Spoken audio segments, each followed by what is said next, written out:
Basically, every UNSC ship in existence should be able to completely and utterly end a planet. And the terrifying thing is that really isn't an exaggeration. The lore regarding the ships in the UNSC doesn't make a whole lot of sense. Yes, I know you're already bracing yourself for another one of those kind of videos, where I look at all of the ruthless inconsistencies regarding the lore, and how it just doesn't make a lot of sense in the grand scheme of things. I've covered a few different kinds of topics surrounding the UNSC ships before, but today we're looking at quite a different kind of issue. And it's the problem with UNSC ships and their engines, specifically in regard to their acceleration and their top speed. I've tried to keep the calculations light on this one, but nevertheless, roll the intro.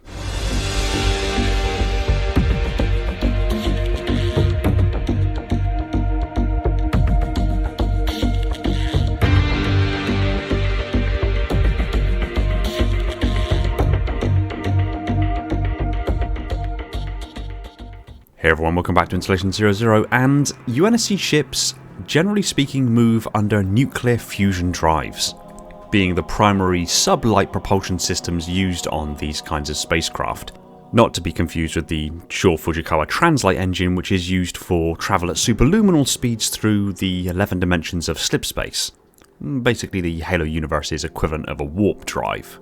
The primary drives make use of inertial electrostatic fusion reactors, which fuse deuterium and helium into a stable and very abundant supply of superheated plasma. This plasma is then vectored to the ship's engine cones via vectored drive exhaust, where it is then mixed with either hydrogen or water to add additional reaction mass that then provides propulsion for the ship.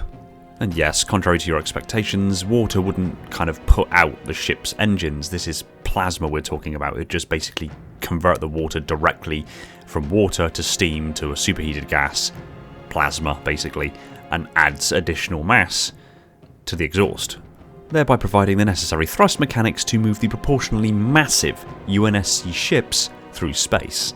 And this entire process is powered directly by the ship's nuclear fusion power plants. And since these are basically fed a continuous stream of deuterium and helium-3, and are efficiently cooled, particularly in the case of the newer engines, by an optical slurry of ions chilled to near absolute zero, basically means that these engines can produce continuous thrust. And therein lies the issue. These ships are travelling in space where there is very little of a medium around the ship to create any degree of drag or resistance. So, a ship under constant thrust and constant acceleration means that speeds become ridiculously fast, ridiculously quickly. Constant acceleration under very, very long periods of time, even if the acceleration is very, very, very gradual, will see an object reaching huge velocities. This is exactly the function behind more recent developments in satellites and deep space probes using ion drives, and even some concepts of ships using solar sails. The ion thrusters create a very, very steady stream of ions that eject from the side of the vessel, and this creates a very, very low impedance thrust that over time builds up and builds up and builds up to the point that it reaches escape velocity for our solar system. And in the case of solar cells, the energy and radiation from the sun impacts the inner surface of the solar cell, again generating tiny levels of thrust that over a long enough period of time builds and builds, particularly when used with extremely high-powered lasers that could be put in orbit around Earth, to a point where the vessel itself could reach notable fractions of the speed of light.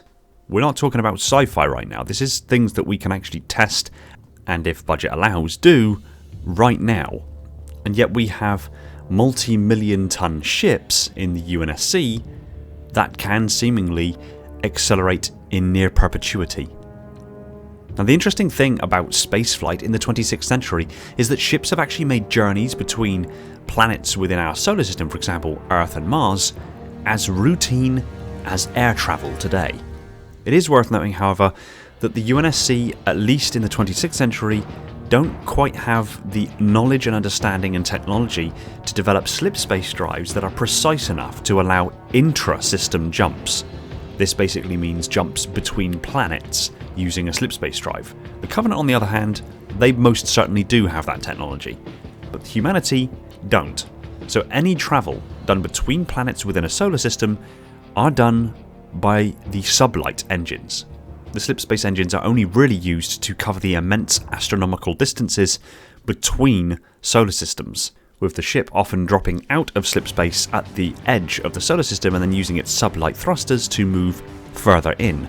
So for trips such as, for example, the journey between Earth and Mars, that journey is performed on a spaceship with sublight thrusters using exactly the kind of drives that we've already outlined here to move between the planets. And with it being as routine as air travel in the modern era, we can only assume that the velocities that can be achieved between planets are quite impressive, cutting down the amount of time that will be required to go between planets.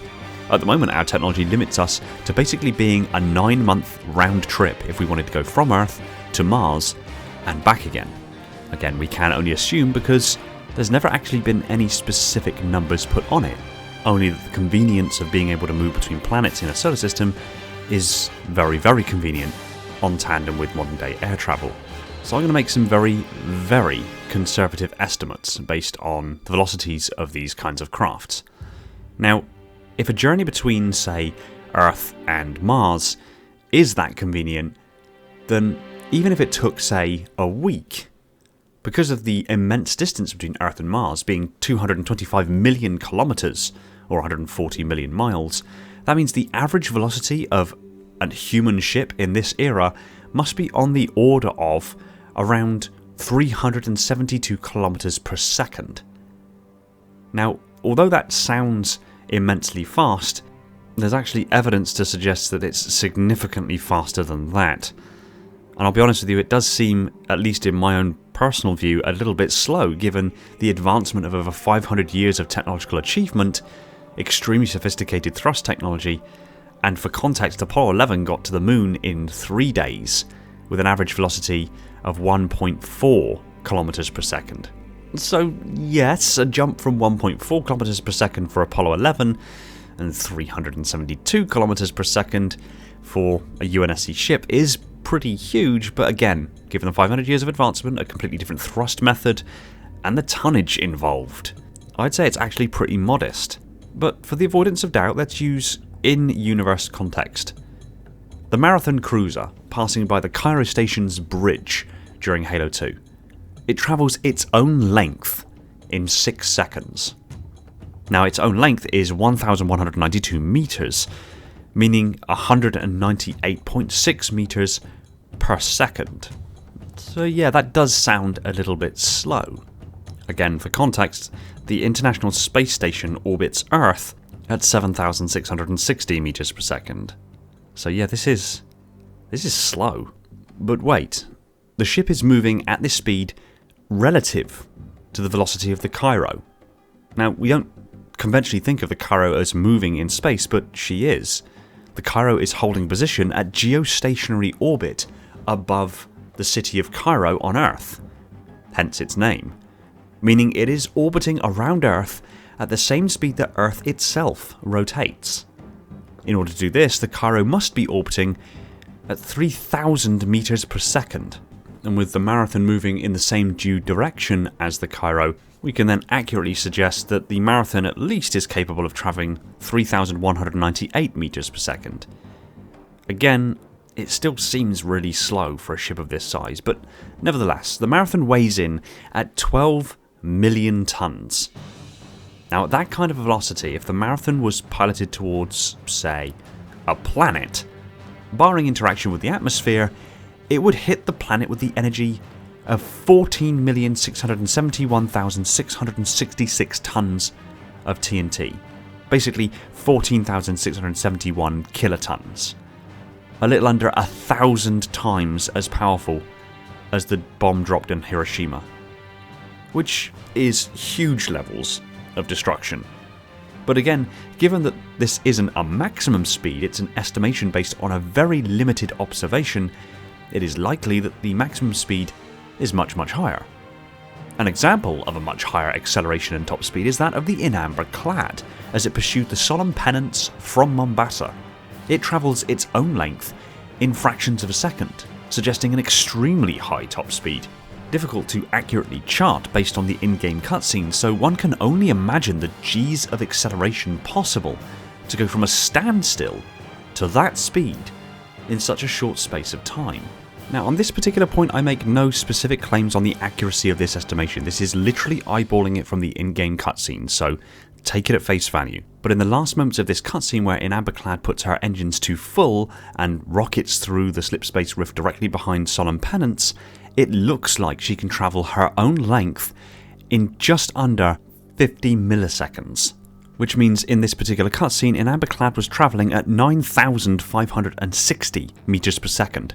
And for a ship with a tonnage of 930,000 tons, that means that if it were directed towards a planet, it would hit with the equivalent force of 10,157 kilotons of TNT, which is about a third less than that of the Marathon we covered earlier.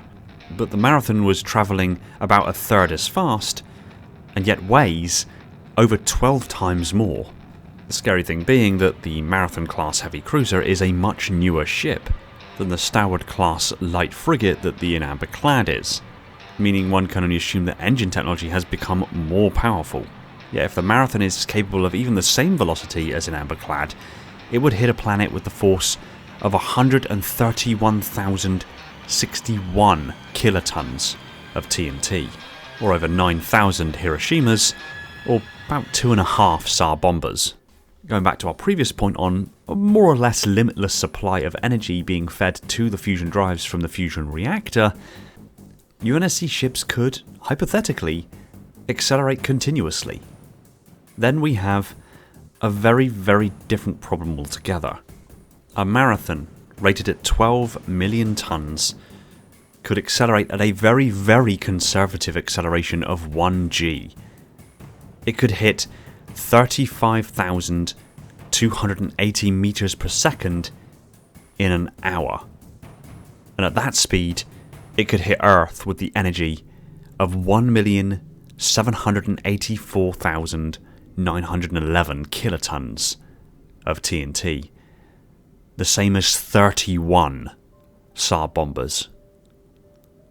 Basically, the punchline is this: the thrust and acceleration witnessed in-game for UNSC ships, along with their immense masses, thrust method, and energy supply, is such that any of them could be used as a weapon of mass destruction by simply colliding it with a colony. The even more worrying thing is that all of these ships don't appear to have a reverse gear, which is only mildly terrifying. And until next time. Thanks for watching. If you enjoyed the video, consider smashing the like button and leave a comment below on what you'd like me to cover next.